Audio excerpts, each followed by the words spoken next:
Heavy metal music has certainly blossomed, it's evolved, and it's become increasingly complex over the years. Yet I find myself constantly going back to those classic albums when I just want to rock out, because they have something about them that appeals to me on a very primal level. And I believe that a big part of this is due to the incredible guitar riffs. They were hooky, innovative, highly distinct, and immediately recognizable.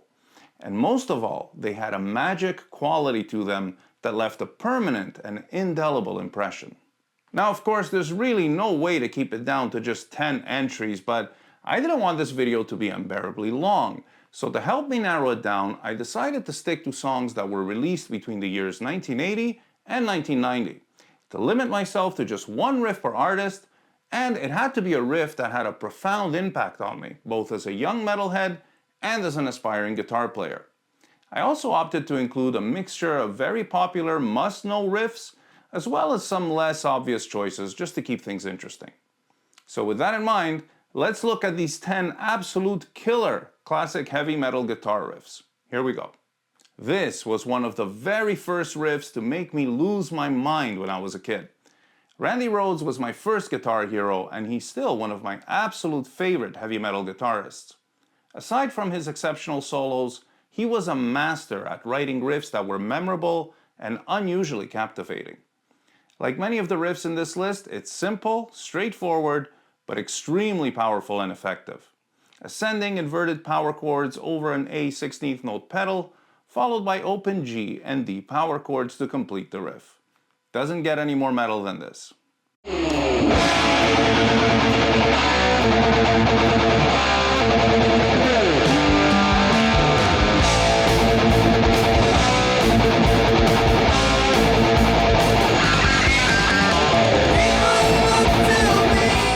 The reason this next riff is so crushingly heavy yet exceptionally groovy at the same time is that Ronnie James Dio originally composed it on bass.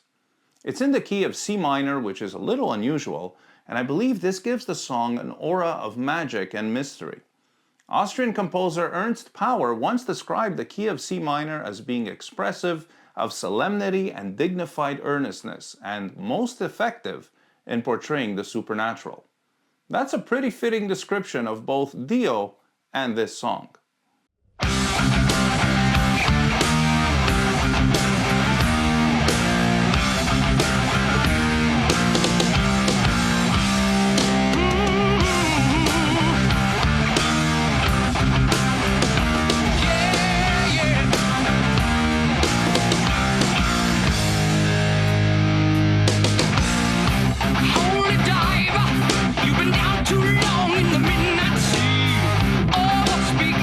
I read an interview where James Hetfield referred to this next riff as the riff that killed Elvis. Now, I'm not exactly sure what he meant, but I thought it was the coolest way to describe a riff, especially one as catchy and memorable as this.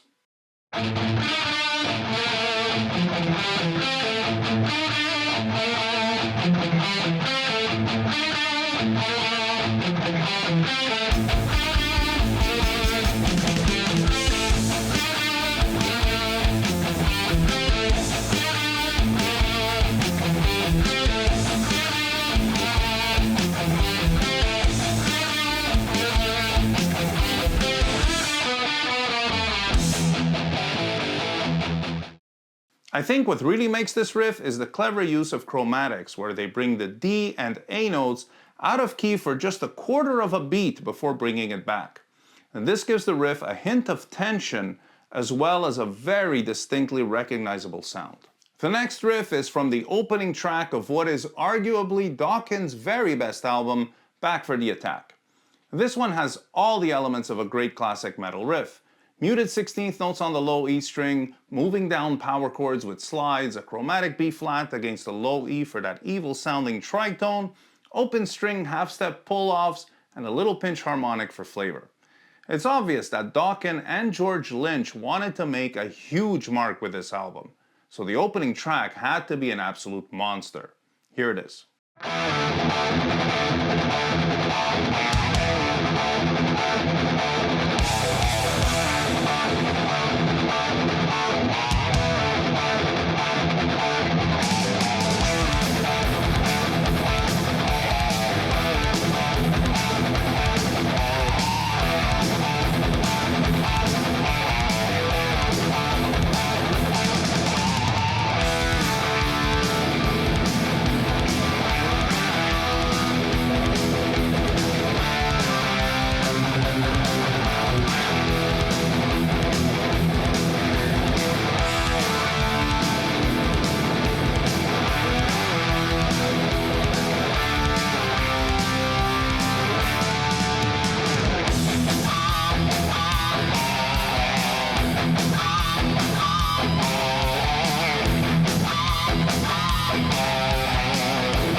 Okay, so that was 3 killer riffs back to back, but the way they all fit together, I mean, I wasn't gonna stop.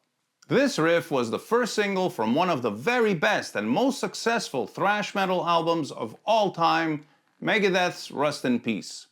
It features exceptionally tight and fast picking and a very short 16th note rest in the middle that make it particularly challenging to perform correctly. Harmonically, it's pretty straightforward, but as with many great riffs, a few chromatics really help give it that little bit of tension to make it truly stand out. And most importantly, this riff sounds absolutely badass.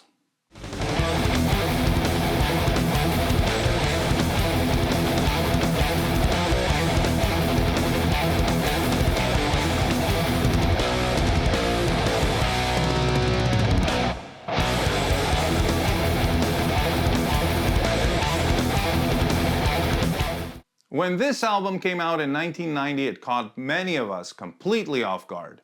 I still remember the first time I saw the music video for the opening track, I was absolutely frozen in front of the TV going, what the hell is this now? That tight guitar tone was like someone finally figured out how to get a buzzsaw style guitar tone that was cutting and aggressive but somehow sounded really big and full at the same time. And the main riff felt like being caught in a tornado and liking it. The rhythm and beat is starting to depart from classic metal, as this was essentially the first groove metal album. But the riff itself still has all of the elements of a classic metal riff. A nice mix of palm-muted picked single notes, pull-offs, and resonant chords, a chromatic to add a little tension and keep things from sounding too consonant and smooth, and a circular repeating pattern that comes to a stop at the tail before starting all over again.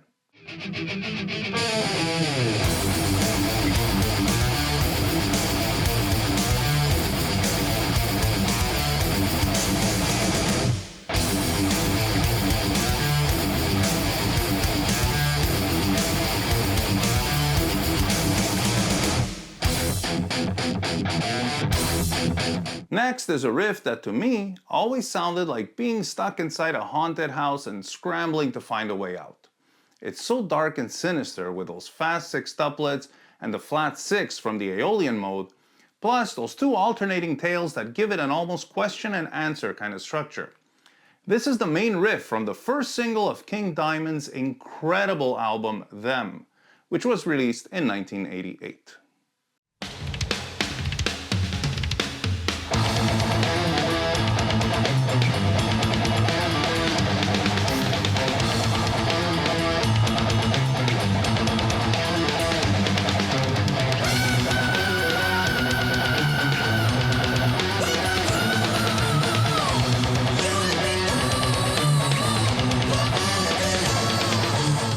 The music video for this song is absolutely mesmerizing with amazing visuals and just the right amount of creepy. Especially that kid. Damn, was that kid ever creepy. With this next riff, Judas Priest immediately and forcefully reclaimed their metal god status. Considering the lead single from the previous album, Ram It Down, was a cover of Chuck Berry's Johnny B. Good, and the overall vibe of the album was a rather uncertain mix of remnants from the more commercial sounding Turbo, which I still think is a brilliant album by the way, and some heavier guitar driven metal, nobody expected them to come out with anything even remotely like this.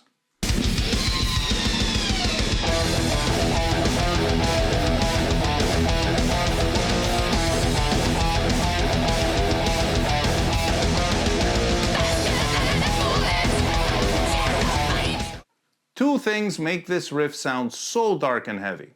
Number one, it's based on the rather unusual but very metal Locrian mode, which is the darkest sounding of all modes. It's like Phrygian, which is like a minor scale but with a flat second, but with an additional minor interval, the flat fifth, which is particularly sinister sounding. Second, the picking pattern features all downstrokes on the melody notes that are allowed to ring clearly but with some light pinch harmonics, and the alternate strokes on the low E pedal tone, which is only slightly palm muted. This gives the riff a huge sound that is absolutely overwhelming.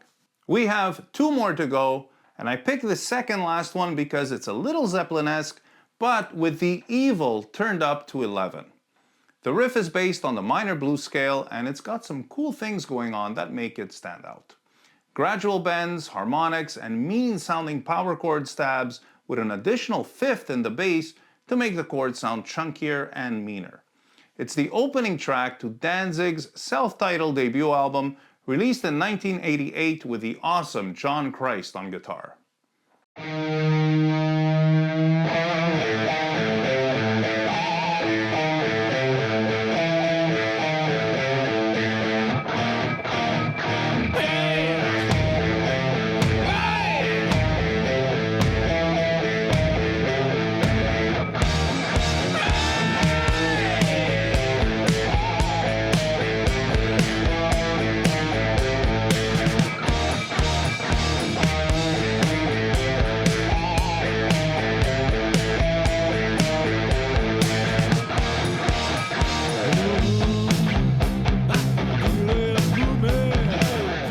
Last, but definitely not least, I couldn't not include the riff by my all-time favorite band, Iron Maiden.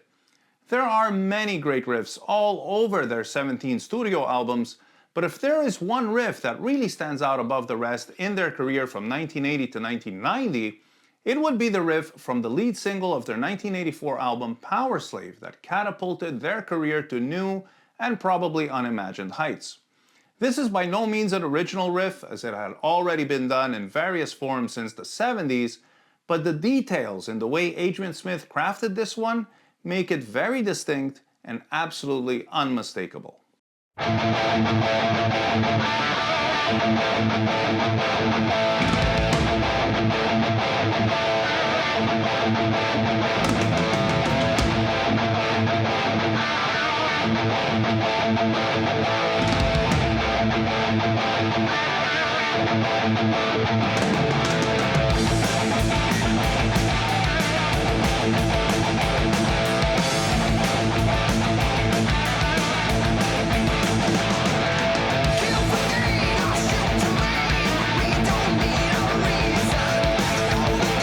So, what are those details that make it so distinct?